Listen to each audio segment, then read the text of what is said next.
ڈرامے جو تاریخی بنائے جاتے ہیں تو ڈرامے دیکھنا تو ہم جائز نہیں کہتے، اس میں بے حیائی بھی ہوتی ہے، مگر جو بنانے والے ہیں وہ کہتے ہیں کہ ایک ماحول جب کریٹ کیا جاتا ہے، ایک ماحول دکھایا جاتا ہے، اس سے تاریخ اور ہسٹری آپ کے دماغ میں زیادہ اچھی طرح سے بیٹھتی ہے۔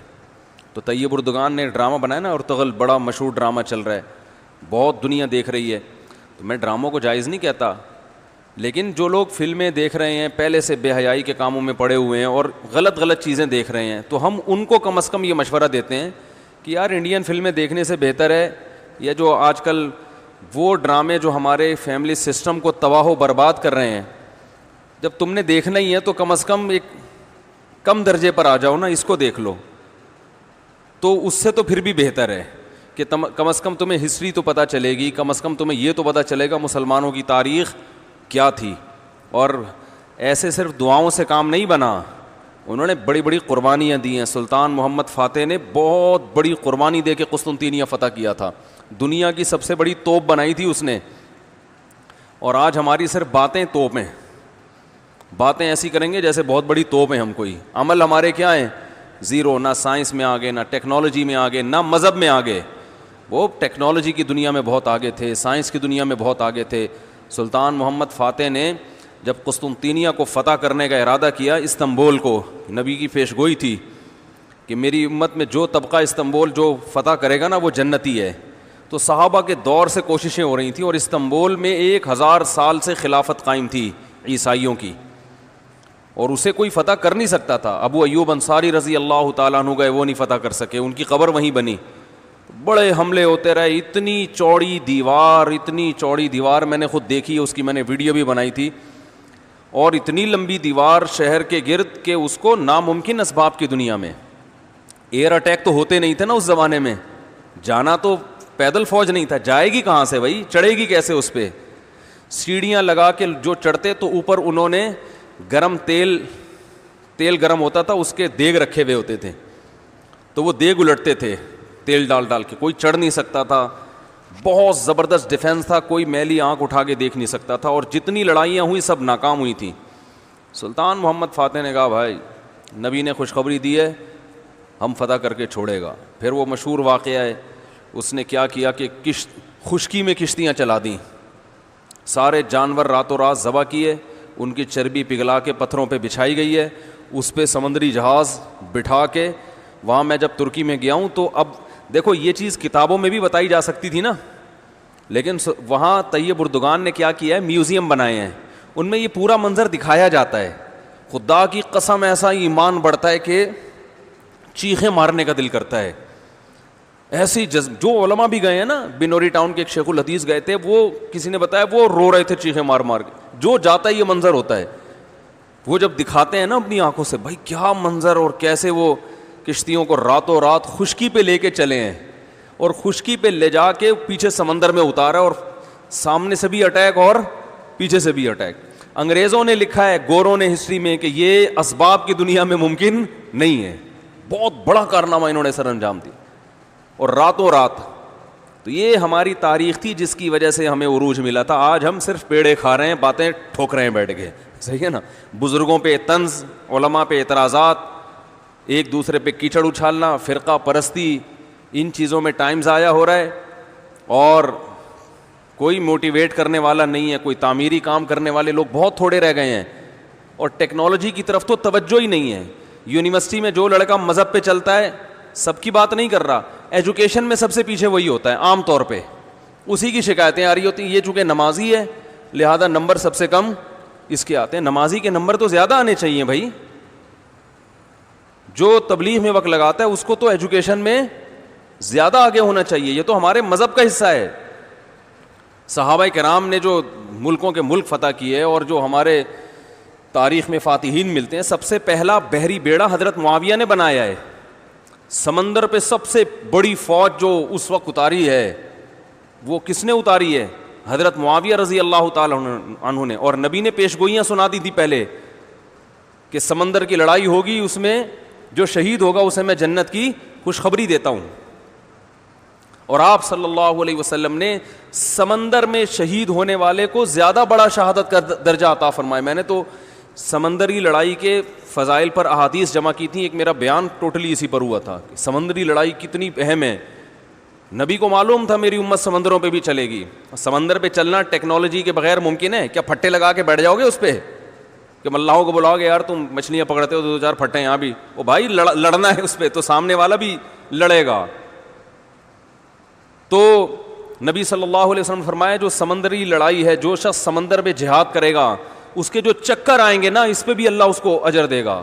بڑی خوشخبری ہیں اس کے گناہوں کی معافی کی, کیونکہ آپ کو پتا تھا کہ امت جب تک سمندر پہ کو فتح نہیں کرے گی اور سمندر پہ سفر نہیں کرے گی یہ اس دنیا پہ حکومت نہیں کر سکتی.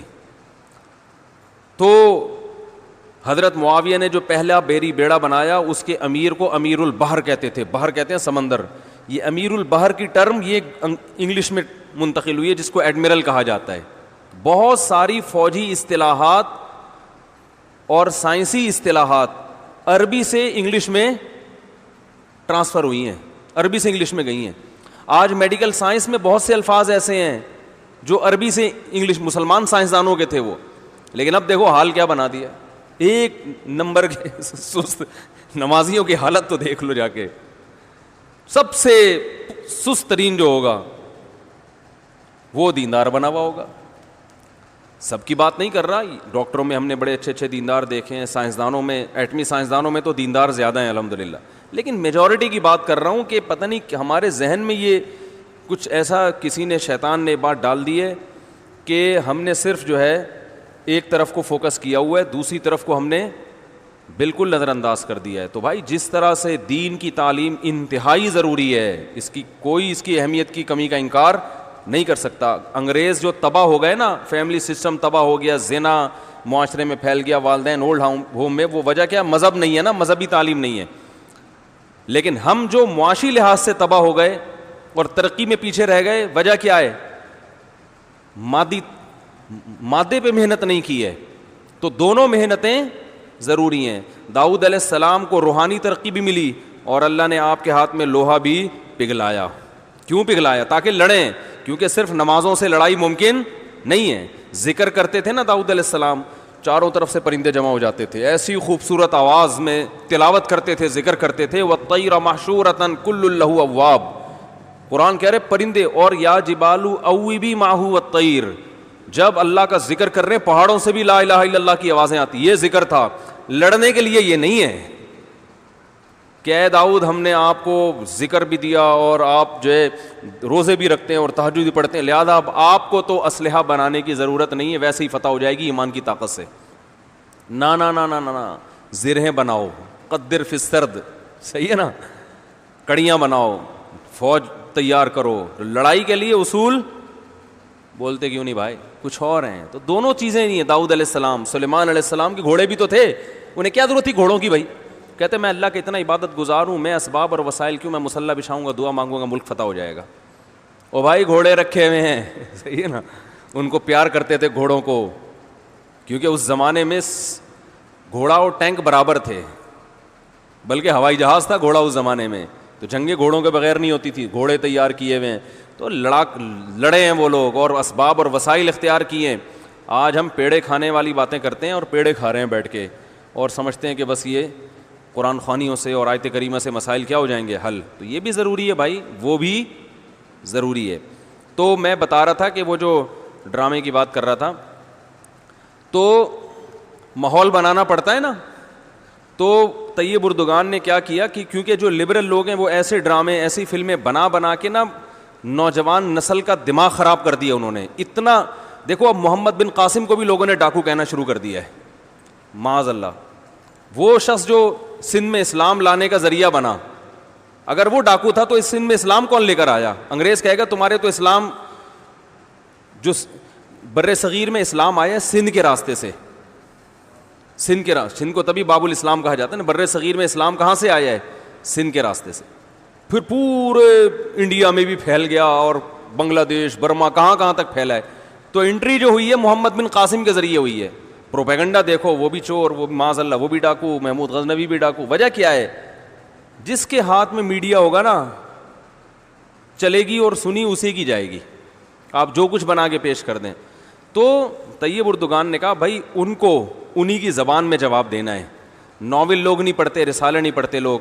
تو نوجوان طبقہ فلمیں ڈرامے دیکھتا ہے, تو اس نے کہا ڈرامہ بناؤں گا, اور ایسا بنا کے دکھایا کہ آج رپورٹیں یہ آ رہی ہیں بہت سے غیر مسلم مسلمان ہو چکے ہیں. تو میں عام لوگوں کو وہ ڈرامہ دیکھنے کا مشورہ نہیں دیتا, اس میں عورتیں بھی ہیں اور کچھ کہا جاتا ہے, میں نے نہیں دیکھا وہ ڈرامہ, بے حیائی کے مناظر بھی ہیں, لیکن میں ان لوگوں کو جو غلط چیزیں دیکھ رہے ہیں ان سے کہتا ہوں یار کچھ دیکھنا ہی ہے تو پھر ادھر دیکھ لو, جو نہیں دیکھ رہے وہ کچھ بھی نہ دیکھیں, وہ پھر اس کے بعد پھر آگے بھی جائیں گے, وہ یہ دیکھ کے پھر وہ ان کو شوق پیدا ہوگا ذرا فلمیں بھی دیکھیں. اور جو نہیں دیکھ رہے وہ تو بچے رہے ہیں, جو دیکھ رہے ہیں تو بری چیزیں دیکھ رہے ہیں تو بھائی یہ دیکھ لو پھر, تو اس سے کم از کم ایک کریٹو سوچ پیدا ہوگی تمہاری, اور کم از کم ایک تعمیری سوچ پیدا ہوگی, مسلمانوں کی ہسٹری کا تمہیں پتہ چلے گا. تو اردگان کی سوچ چونکہ یہ تھی اس لیے اس نے وہ کر دیا, اور اس سے بہت لوگ پریشان ہیں اس ڈرامے سے. یعنی اس سے جو اسلام دشمن قوتیں پوری دنیا میں پابندی لگانے کی کوشش میں لگی ہوئی ہیں. ابن تیمیہ رحمہ اللہ کا قول ہے نا, تمہیں باطل کی پہچان نہ ہو نا کہ حق کیا ہے اور باطل کیا ہے, تو دیکھ لو باطل کے تیروں کا رخ کس طرف ہے. سارے باطل جس کے پیچھے پڑے ہوئے ہونا سمجھ لو یہ کیا ہے, حق ہے, تو ان کو پتہ ہے اس کا اثر کیا پڑ رہا ہے. تو ماحول جو کریٹ کیا جاتا ہے, ماحول ایک قائم کیا جاتا ہے, اس سے جو لیسن ملتا ہے وہ ویسے زبانی سمجھانے سے نہیں ملتا.